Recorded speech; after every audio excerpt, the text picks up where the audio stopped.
நீங்கள் இணைந்திருப்பது சங்கமம் வானொலி. Destiny in Jesus Christ Tamil கிறிஸ்தவ வானொலி கனேடிய மண்ணிலிருந்து ஒலிபரப்பாகிறது.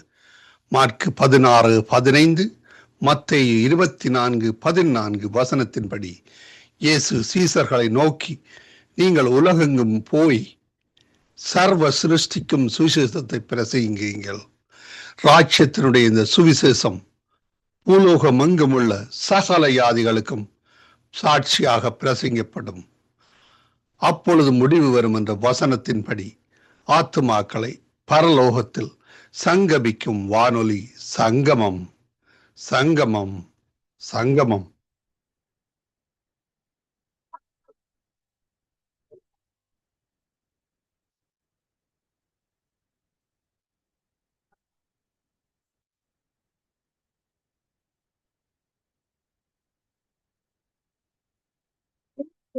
சரித்திரம். 1ஆம் அதிகாரம். நியாயாதிபதிகள் நியாயம் விசாரித்து வரும் நாட்களில் தேசத்திலே பஞ்சம் உண்டாயிற்று. அப்பொழுது யூதாவில் உள்ள பெத்லகேம் ஊரானாகிய ஒரு மனுஷன் தன் மனைவியோடும் 2 குமாரரோடும் கூட மோவாப் தேசத்திலே போய் சஞ்சரித்தான். அந்த மனுஷனுடைய பேர் எலிமலேக்கு, அவன் மனைவியின் பேர் நகோமி. அவனுடைய 2 குமாரரில் ஒருவன் பேர் மக்லோன், மற்றொருவன் பேர் கிலியோன். யூதாவில் உள்ள பெத்லகேம் ஊராகிய எப்பிராத்தியராகிய அவர்கள் மோவாப் தேசத்துக்கு போய் அங்கே இருந்து விட்டார்கள். நகோமியின் புருஷனாகிய எலிமலேக்கு இறந்து போனான். அவளும் அவளுடைய 2 குமாரரும் மாத்திரம் இருந்தார்கள். இவர்கள் மோவாபியரில் பெண் கொண்டார்கள். அவர்களில் ஒருத்தி பேர் ஓர்பாள், மற்றவள் பேர் ரூத். அங்கே ஏறக்குறைய 10 வருஷம் வாசம் பண்ணினார்கள். பின்பு மக்லோன், கிலியோன் என்னும் அவர்கள் இருவரும் இறந்து போனார்கள். அந்த ஸ்திரீ தன் குமாரர் இருவரையும் தன் புருஷனையும் இழந்து தனித்தவள் ஆனாள். கர்த்தர் தம்முடைய ஜனங்களை சந்தித்து அவர்களுக்கு ஆகாரம் அருளினார் என்று அவள் மோவாப் தேசத்திலே கேள்விப்பட்டு தன் மருமக்களோட கூட மோவாப் தேசத்திலிருந்து திரும்பி வரும்படி எழுந்து தன் 2 மருமக்களோடும் கூட தான் இருந்த ஸ்தலத்தை விட்டு புறப்பட்டாள்.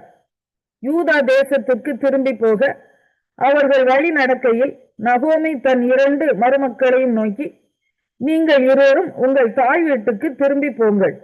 மரித்து போனவர்களுக்கும் எனக்கும் நீங்கள் தயை செய்தது போல கர்த்தர் உங்களுக்கும் தயை செய்வாராக. கர்த்தர் உங்கள் இருவருக்கும் வாய்க்கும் புருஷனுடைய வீட்டிலே நீங்கள் சுகமாய் வாழ்ந்திருக்க செய்வாராக என்று சொல்லி அவர்களை முத்தமிட்டாள். அப்பொழுது அவர்கள் சத்தமிட்டு அழுது அவளை பார்த்து, உம்முடைய ஜனத்தண்டைக்கே உம்முடன் கூட வருவோம் என்றார்கள். அதற்கு நகோமி, என் மக்களே, நீங்கள் திரும்பி போங்கள், என்னோட ஏன் வருகிறீர்கள்? உங்களுக்கு புருஷராகும்படிக்கு இனிமேல் என் கற்பத்திலே எனக்கு பிள்ளைகள் உண்டாகுமோ? என் மக்களே, திரும்பி போங்கள். நான் வயது சென்றவள், ஒரு புருஷனுடன் வாழத்தக்கவள் அல்ல. அப்படிப்பட்ட நம்பிக்கை எனக்கு உண்டாயிருந்து நான் இன்று இரவில் ஒரு புருஷனுக்கு வாழ்க்கைப்பட்டு பிள்ளைகளை பெற்றாலும் அவர்கள் பெரியவர்களாகவும் மட்டும் புருஷருக்கு வாழ்க்கைப்படாதபடிக்கு நீங்கள் பொறுத்திருப்பீர்களோ? அது கூடாது. என் மக்களே, கர்த்தருடைய கை எனக்கு விரோதமாய் இருக்கிறதினால் உங்கள் நிமித்தம் எனக்கு மிகுந்த விசனம் இருக்கிறது என்றாள். அப்பொழுது அவர்கள் சத்தமிட்டு அதிகமாய் அழுதார்கள். ஓர்பாள் தன் மாமியை முத்தமிட்டு போனாள். ரூத்தோ அவளை விடாமல் பற்றி கொண்டாள். அப்பொழுது அவள், இதோ உன் சகோதரி தன் ஜனங்களிடத்துக்கும் தன் தேவர்களிடத்துக்கும் திரும்பி போய்விட்டாளே, நீயும் உன் சகோதரியின் பிறகே திரும்பி போ என்றாள். அதற்கு ரூத், நான் உம்மை பின்பற்றாமல் உம்மை விட்டு திரும்பி போவதை குறித்து என்னோட பேச வேண்டாம். நீர் போகும் இடத்துக்கு நானும் வருவேன், நீ தங்கும் இடத்திலே நானும் தங்குவேன். உம்முடைய ஜனம் என்னுடைய ஜனம், உம்முடைய தேவன் என்னுடைய தேவன். நீர் மரணமடையும் இடத்தில் நானும் மரணமடைந்து அங்கே அடக்கம் பண்ணப்படுவேன். மரணமே அல்லாமல் வேறொன்றும் உம்மை விட்டு என்னை பிரித்தால் கர்த்தர் அதற்கு சரியாகவும் அதற்கு அதிகமாகவும் எனக்கு செய்ய கடவர் என்றாள். அவள் தன்னோட கூட வர மன உறுதியாய் இருக்கிறதை கண்டு அப்புறம் அதை குறித்து அவளோட ஒன்றும் பேசவில்லை. அப்படியே இருவரும் பெத்லெகேம் மட்டும் நடந்து போனார்கள். அவர்கள் பெத்லெகேமுக்கு வந்தபோது ஊரார் எல்லாரும் அவர்களை குறித்து ஆச்சரியப்பட்டு, இவள் நகோமியோ என்று பேசிக்கொண்டார்கள். அதற்கு அவள், நீங்கள் என்னை நகோமி என்று சொல்லாமல் மாறாள் என்று சொல்லுங்கள். சர்வ வல்லவர் எனக்கு மிகுந்த கசப்பை கட்டளையிட்டார். நான் நிறைவுள்ளவளாய் போனேன். கர்த்தர் என்னை வெறுமையாய் திரும்பி வர பண்ணினார். கர்த்தர் என்னை சிறுமைப்படுத்தி சர்வ வல்லவர் என்னை கிலேசப்படுத்தி இருக்கையில் நீங்கள் என்னை நகோமி என்றானேன் என்றாள். இப்படி நகோமி மோவாபிய ஸ்திரீயான தன் மருமகள் ரூத்தோடும் கூட மோவாப் தேசத்தில் இருந்து திரும்பி வந்தாள். வாற்கோதுமை அறுப்பின் துவக்க. ரூத் 2ஆம் அதிகாரம். நகோமிக்கு அவளுடைய புருஷனாகிய எலிமெலேக்கின் உறவின் முறையில் போவாஸ் என்னும் பேருள்ள மிகுந்த ஆஸ்திகாரனாகிய இனத்தான் ஒருவன் இருந்தான். மோவாபிய ஸ்திரீயான ரூத் என்பவள் நகோமியை பார்த்து, நான் வயல்வெளிக்கு போய் யாருடைய கண்களில் எனக்கு தயை கிடைக்குமோ அவர் பிறகே கதிர்களை பொறுக்கிக் கொண்டு வருகிறேன் என்றாள். அதற்கு இவள், என் மகளே போ என்றாள். அவள் போய் வயல்வெளியில் அறுக்கிறவர்கள் பிறகே பொறுக்கினாள். தற்செயலாய் அவளுக்கு நேரிட்ட அந்த வயல் நிலம் எலிமெலேக்கின் வம்சத்தானாகிய போவாசுடையதாய் இருந்தது. அப்பொழுது போவாஸ் பெத்லெகேமில் இருந்து வந்து அறுக்கிறவர்களை பார்த்து, கர்த்தர் உங்களோட இருப்பாராக என்றான். அதற்கு அவர்கள், கர்த்தர் உம்மை ஆசீர்வதிப்பாராக என்றார்கள். பின்பு போவாஸ் அறுக்கிறவர்கள் மேல் கண்காணியாக வைக்கப்பட்ட தன் வேலைக்காரனை நோக்கி, இந்த பெண் பிள்ளை யாருடையவள் என்று கேட்டான். அறுக்கிறவர்கள் மேல் கண்காணியாக வைக்கப்பட்ட அந்த வேலைக்காரன் பிரதியுத்தரமாக, இவள் மோவாப் தேசத்தில் இருந்து நகோமியோட கூட வந்த மோவாபிய பெண் பிள்ளை. அறுக்கிறவர்கள் பிறகு அறுக்கட்டுகளிலிருந்து சிந்தினதை பொறுக்கிக் கொள்கிறேன் என்று அவள் என்னிடத்தில் கேட்டுக்கொண்டாள். காலமே துவக்கி இதுவரைக்கும் இங்கே இருக்கிறாள். இப்பொழுது அவள் குடிசைக்கு வந்து கொஞ்ச நேரம்தான் ஆயிற்று என்றான். அப்பொழுது போவாஸ் ரூத்தை பார்த்து, மகளே கேள், பொறுக்கிக் கொள்ள வேறே வயலில் போகாமலும் இவ்விடத்தை விட்டு போகாமலும் இங்கே என் ஊழியக்கார பெண்களோட கூடவே இரு. அவர்கள் அறுப்பறுக்கும் வயலை நீ பார்த்து அவர்கள் பிறகே போ. ஒருவரும் உன்னை தொடர்படிக்கு வேலைக்காரருக்கு கட்டளையிட்டு இருக்கிறேன். உனக்கு தாகம் எடுத்தால் தண்ணீர் குடங்கள் அண்டைக்கு போய் வேலைக்காரர் மொண்டு கொண்டு வருகிறதிலே குடிக்கலாம் என்றான். அப்பொழுது அவள் தரையிலே முகம் குப்புற விழுந்து வணங்கி, நான் அந்நிய தேசத்தாளாய் இருக்க நீர் என்னை விசாரிக்கும்படி எனக்கு எதினாலே உம்முடைய கண்களில் தயை கிடைத்தது என்றாள். அதற்கு போவாஸ் பிரதியுத்தரமாக, உன் புருஷன் மரணமடைந்த பின்பு நீ உன் மாமியாருக்காக செய்ததும், நீ உன் தகப்பனையும் உன் தாயையும் உன் ஜன்ம தேசத்தையும் விட்டு முன்னே நீ அறியாத ஜனங்களிடத்தில் வந்ததும் எல்லாம் எனக்கு விவரமாய் தெரிவிக்கப்பட்டது. உன் செய்கைக்கு தக்க பலனை கர்த்தர் உனக்கு கட்டளையிடுவாராக. இஸ்ரவேலின் தேவனாகிய கர்த்தருடைய செட்டைகளின் கீழ் அடைக்கலமாய் வந்த உனக்கு அவராலே நிறைவான பலன் கிடைப்பதாக என்றான்.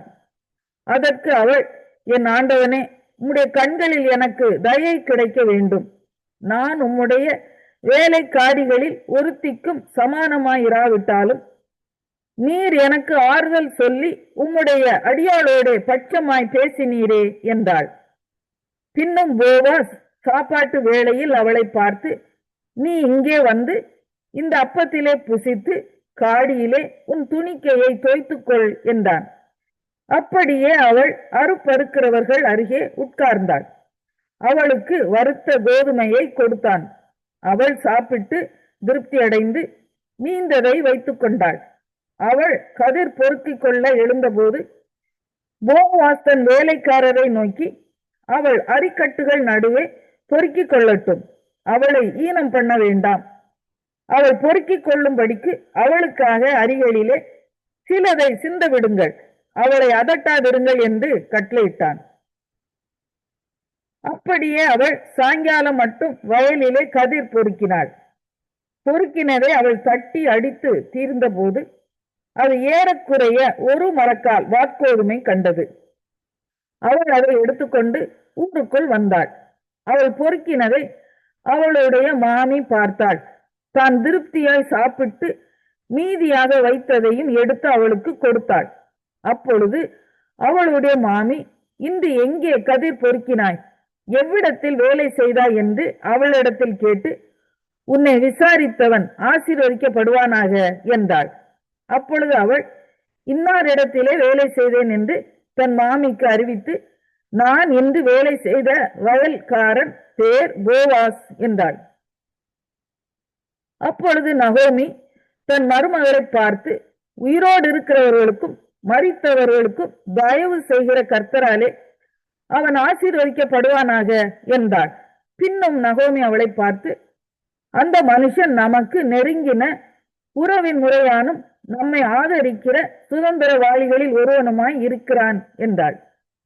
பின்னும் மோவாபிய ஸ்திரீயான ரூத், அவர் என்னை நோக்கி, என் அறுப்பெல்லாம் அறுத்து தீரும் மட்டும் நீ என் வேலைக்காரிகளோட கூடவே இரு என்று சொன்னார் என்றாள். அப்பொழுது நகோமி தன் மருமகளாகிய ரூத்தை பார்த்து, என் மகளே, வேறொரு வயலிலே மனுஷர் உன்னை எதிர்க்காதபடிக்கு நீ அவன் வேலைக்காரிகளோட போகிறது நல்லது என்றாள். அப்படியே கோதுமை அறுப்பும் வாட்கோதுமை அறுப்பும் தீரும் மட்டும் அவள் கதிர் பொறுக்கும்படிக்கு போவாசுடைய வேலைக்காரிகளோட கூடியிருந்து. ஏசாயா 44 அதிகாரம். இப்போதும் என் தாசனாகிய யாக்கோபே, நான் தெரிந்து கொண்ட இஸ்ரவேலே கேள். உன்னை உண்டாக்கினவரும் தாயின் கற்பத்தில் உன்னை உருவாக்கினவரும் உனக்கு துணை செய்கிறவருமாகிய கர்த்தர் சொல்லுகிறதாவது, என் தாசனாகிய யாக்கோபே, நான் தெரிந்து கொண்ட யெஷூரனே, பயப்படாதே. தாகமுள்ளவன் மேல் தண்ணீரையும் வறண்ட நிலத்தின் மேல் ஆறுகளையும் ஊற்றுவேன். உன் சந்ததியின் மேல் என் ஆவியையும் உன் சந்தானத்தின் மேல் என் ஆசீர்வாதத்தையும் ஊற்றுவேன். அதனால் அவர்கள் புல்லின் நடுவே நீர்க்கால்களின் ஓரத்தில் உள்ள அலரி செடிகளைப் போல வளருவார்கள். ஒருவன் நான் கர்த்தருடையவன் என்றான், ஒருவன் யாக்கோபின் பெயரை தரித்துக் கொள்வான், ஒருவன் தான் கர்த்தருடையவன் என்று கையெழுத்து போட்டு இஸ்ரவேலின் நாமத்தை தரித்துக் கொள்வான். நான் முந்தினவரும் நான் பிந்தினவரும் தானே, என்னை தவிர தேவன் இல்லை என்று இஸ்ரவேலின் ராஜாவாகிய கர்த்தரும் சேனைகளின் கர்த்தராகிய அவனுடைய மீட்பெரும் சொல்லுகிறார். பூர்வ காலத்து ஜனங்களை நான் ஸ்தாபித்தது முதற்கொண்டு என்னைப் போல எதையாகிலும் வரவழைத்து இன்னுன்னதென்று முன்னறிவித்து எனக்கு முன்னே வரிசையாக நிறுத்தத்தக்கவன் யார்? நிகழ் காரியங்களையும் வரும் காரியங்களையும் தங்களுக்கு அவர்கள் அறிவிக்கட்டும். நீங்கள் கலங்காமலும் பயப்படாமலும் இருங்கள். அக்காலம் முதற்கொண்டு நான் அதை உங்களுக்கு விளங்க பண்ணினதும் முன் அறிவித்ததும் இல்லையோ? இதற்கு நீங்களே என் சாட்சிகள். என்னை தவிர தேவன் உண்டோ? வேறொரு கண்மலையும் இல்லையே? ஒருவனையும் அறியேன். விக்கிரகங்களை உருவாக்குகிற யாவரும் வீணர். அவர்களால் இச்சிக்கப்பட்டவைகள் ஒன்றுக்கும் உதவாது. அவைகள் ஒன்றும் காணாமலும் ஒன்றும் அறியாமலும் இருக்கிறதென்று தங்களுக்கு வெட்கமுண்டாக அவைகளுக்கு தாங்களே சாட்சிகளாயிருக்கிறார்கள். ஒன்றுக்கும் உதவாத தெய்வத்தை உருவாக்கி விக்கிரகத்தை வார்த்திக்கிறவன் எப்படிப்பட்டவன்? இதோ அவனுடைய கூட்டாளிகள் எல்லாரும் வெட்கம் அடைவார்கள். தொழிலாளிகள் நர ஜீவன்கள் தானே, அவர்கள் எல்லாரும் கூடி வந்து நிற்கட்டும். அவர்கள் ஏகமாய் திகைத்து வெட்கப்படுவார்கள். கொல்லன் இரும்பை குரட்டால் இடுக்கி உலையிலே காய வைத்து சுத்திகளால் அதை உருவாக்கி தன் புய பலத்தினால் அதை பண்படுத்துகிறான். பட்டினியாயிருந்து பலனற்று போகிறான். தண்ணீர் குடியாமல் களைத்து போகிறான். தச்சன் நூல் பிடித்து மட்ட பலகையால் மரத்துக்கு குறி போட்டு உயிர்களினால் உருப்படுத்தி கவராசத்தினால் அதை வகுத்து மனுஷ சாயலாக மனுஷ ரூபத்தின்படி உருவமாக்குகிறான். அதை கோவிலிலே நாட்டி வைக்கிறான். அவன் தனக்கு கேதுருக்களை வெட்டுகிறான். மருத மரத்தையாவது கர்வாலி மரத்தையாவது தெரிந்து கொண்டு காட்டு மரங்களிலே பலத்த மரத்தை தன் காரியத்துக்காக வளர்க்கிறான். அல்லது அசோக மரத்தை நாடுகிறான். மழை அதை வளரச் செய்யும். மனுஷனுக்கு அவைகள் அடுப்பாகும் போது அவன் அவைகளில் எடுத்து குளிர் ஆகிறான். நெருப்பை நீட்டி அப்பமும் சுடுகிறான். அதனால் ஒரு தெய்வத்தையும் உண்டு பண்ணி அதை பணிந்து கொள்ளுகிறான். ஒரு விக்கிரகத்தையும் அதனால் செய்து அதை வணங்குகிறான். அதில் ஒரு துண்டை அடுப்பில் எரிக்கிறான். ஒரு துண்டினால் இறைச்சியை சமைத்து புசித்து பொரியலை பொறித்து திருப்தியாகி குளிரும் காய்ந்து நெருப்பை கண்டேன் என்று சொல்லி அதில் மீதியான துண்டை தனக்கு விக்கிரக தெய்வமாக செய்து அதற்கு முன் விழுந்து அதை வணங்கி நீ என் தெய்வம், என்னை ரட்சிக்க வேண்டும் என்று அதை நோக்கி மன்றாடுகிறான். அறியாமலும் உணராமலும் இருக்கிறார்கள். காணாதபடிக்கு அவர்கள் கண்களும் உணராதபடிக்கு அவர்கள் இருதயமும் அடைக்கப்பட்டிருக்கிறது. அதில் பாதியை அடுப்பில் எரித்தேன். அதன் தழலின் மேல் அப்பத்தையும் சுட்டு இறைச்சியையும் பொறித்து புசித்தேன். அதில் மீதியான துண்டை நான் அருவருப்பான விக்கிரகமாக்கலாமா, ஒரு மரக்கட்டையை வணங்கலாமா என்று சொல்ல தன் மனதில் அவனுக்கு தோன்றவில்லை. அம்மாத்திரம் அறிவும் சொரணையும் இல்லை. அவன் சாம்பலை மேய்கிறான். வஞ்சிக்கப்பட்ட மனம் அவனை மோசப்படுத்தினது. அவன் தன் ஆத்மாவை தப்புவிக்காமலும் என் வலது கையிலே அபத்தம் அல்லவோ இருக்கிறதென்று சொல்லாமலும் இருக்கிறான். யாக்கோபே, இஸ்ரவேலே, இவைகளை நினை. நீ என் தாசன், நான் உன்னை உருவாக்கினேன்.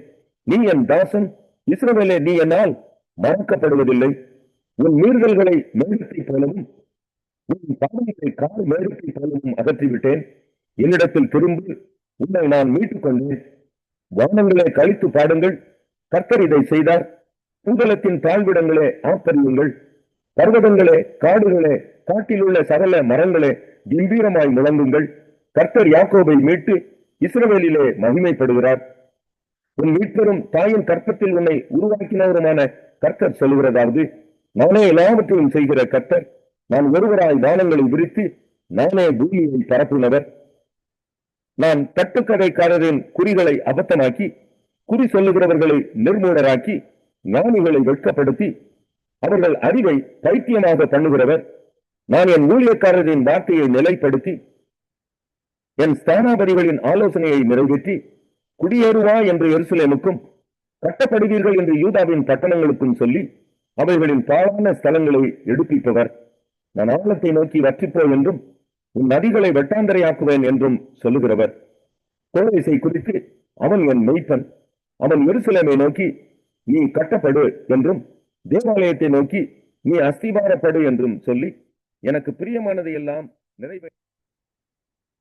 அப்போஸ்தலனாகிய யூதா எழுதின பொதுவான நிருபம்.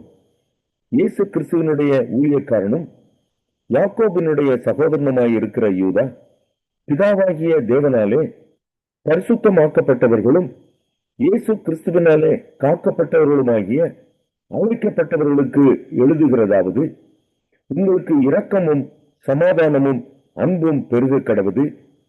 பிரியமானவர்களே, பொதுவான ரட்சிப்பை குறித்து உங்களுக்கு எழுதும்படி நான் மிகவும் கருத்துள்ளவனாய் இருக்கையில், பரிசுத்தவான்களுக்கு ஒரு விசை ஒப்புக் கொடுக்கப்பட்ட விசுவாசத்திற்காக நீங்கள் தைரியமாய் போராட வேண்டும் என்று உங்களுக்கு எழுதி உணர்த்துவது எனக்கு அவசியமாய் கண்டது.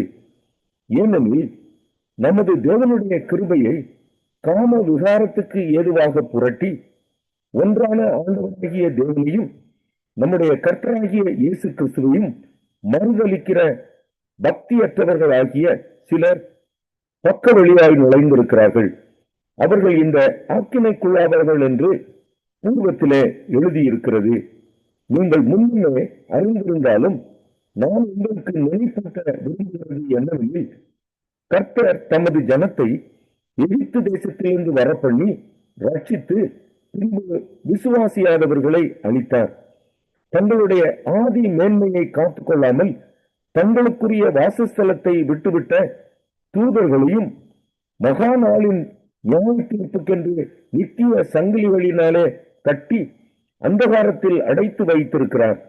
அப்படியே சோதோம் கொமோரா பட்டணத்தார்களும் அவைகளை சூழ்ந்த பட்டணத்தார்களும் அவர்களை போல் விபசாரம் பண்ணி அந்நிய மாம்சத்தை தொடர்ந்து நித்திய அக்கினியின் ஆக்கினையை அடைந்து திருஷ்டாந்தமாக வைக்கப்பட்டிருக்கிறார்கள்.